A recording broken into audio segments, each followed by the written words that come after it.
can you just introduce yourself and who you work for? My name is Charles Randall. I work for Capybara Games.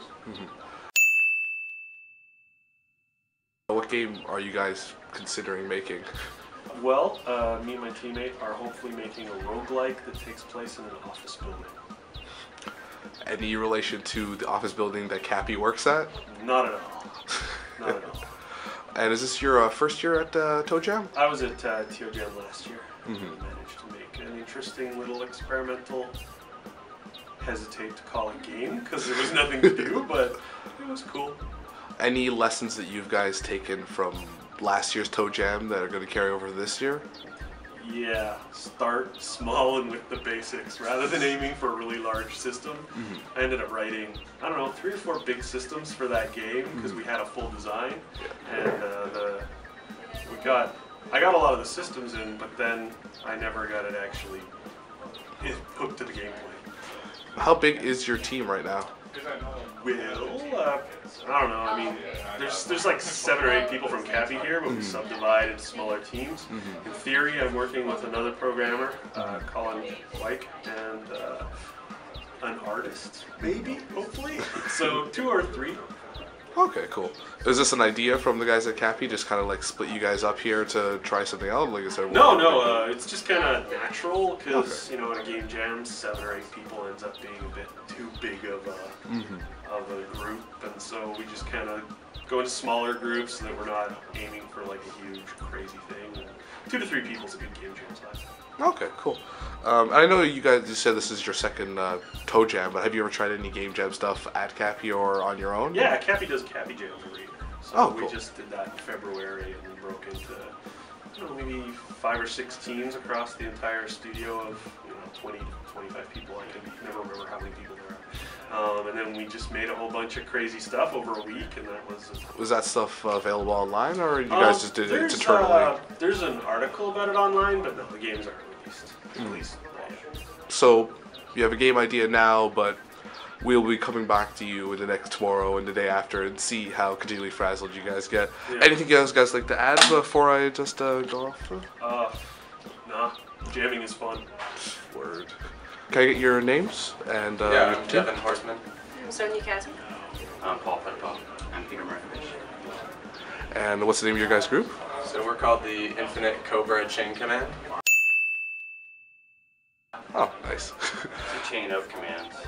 Various rules, regulations. Is there a specific chain of command of hierarchy, or is that one? It's a circular chain of command, so anyone can issue an order, and the others must obey.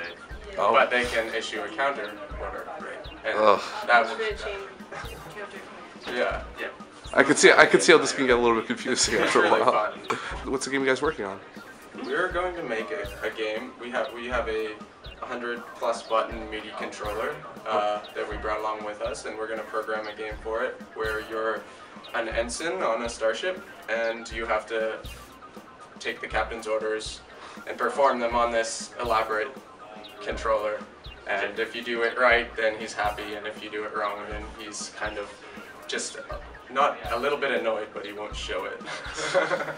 So will this be like an actual Star Trek episode? Will it will explode on you or something because you're a red shirt? It'll kind of be like a pastiche of Star Trek. It'll feel like the Next Generation kind of place. Yeah, and I'm really okay with that. Yeah. That sounds like a great idea. Where'd you guys come from?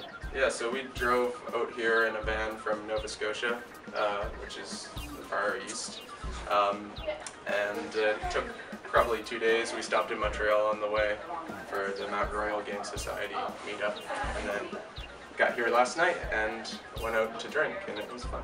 Is this guys your first TOJAM? First TOJAM, yeah. But I'm guessing have you guys done like game jams or anything like that before? Or? Yeah, so we actually have hosted the past couple of Halifax game jams, and we've had probably 50 or 60. Yeah, usually 50 and 60 in attendance for those.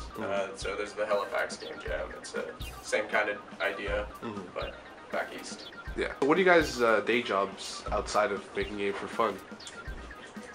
Well, making games for money. Yeah. Good counter. We're all part of a collective of engineers called Twisted Oak Studios. and we do sort of cutting edge programming for interactive media. So that's some of that's games, some of that's installations, some of that's video and audio stuff. But not this one. This is her first game jam. She's a dentist in real life. Wow. And this is the first time doing any programming or something like that? This is like completely new to you? Well, I'm in the process of learning. Okay, no, that's fine. So yeah, that's pretty much it for now. I'll be coming by to bother you guys like I said earlier. Okay. Anything you guys want to say to the audience about this stuff for your very first day? Welcome to the Infinite Cobra Chain event. Yeah. Nice. Can you tell me your name and who do you work for? Hi. I'm Matthew Kumar, and I'm a freelance designer, journalist, and producer. You said journalist, so have you covered TOJAMs before? Yeah, actually, 2 years ago I did a game by myself, and I sort of wrote about it for the experience for PC gaming. Oh, that's really cool. I believe you also wrote your own magazine for a little while too, right? Yeah. I mean, I wouldn't say a little while. I still technically am doing it. I just haven't done one in 2 years. Okay. It's one of those things that never goes away. But yeah, I published a zine called EXP Magazine for, I don't know, 5 years or something. So this is the second TOJAM actually making a game then, right? Yeah, first one with the team though. What's the game you're making? Well, it doesn't actually have a name yet, but we're working on a sort of a competitive two-player platformer game where one person plays the hero, the knight who's off to save the princess, and the other player plays the princess, who, although has been captured, is escaping herself. So as the knight, you're trying to get the credit for having saved the princess, whereas the princess, you're just trying to like escape. You're trying to get home without getting rescued. You don't need rescued. What made you want to leave the press side of it to actually make games yourself? Because games journalism is dead and horrible in the first place. So yeah, I just kind of found myself in a position where, as a games journalist, you get the chance to say this is bad at the point where it's too late to do anything about it. But as a game developer, you could say this is bad, and you could do something about it. You know? Yeah. What programs are you guys using to make your games? We're using Unity because it's what our main programmer is comfortable with, and it seems pretty good for pretty designer-led because it's easy for me to access a bunch of the variables and things without having to go deep into the code. I'm actually okay with working in a lot of code, but that's the nice thing with Unity. You can just like make changes on the fly more or less, and our game is going to be very much about tweaking it into something that's fun rather than really having this set idea and this set kind of like fun matrix we've got going on. It's more going to be tweaking it into what we think is going to be fun. Okay, cool.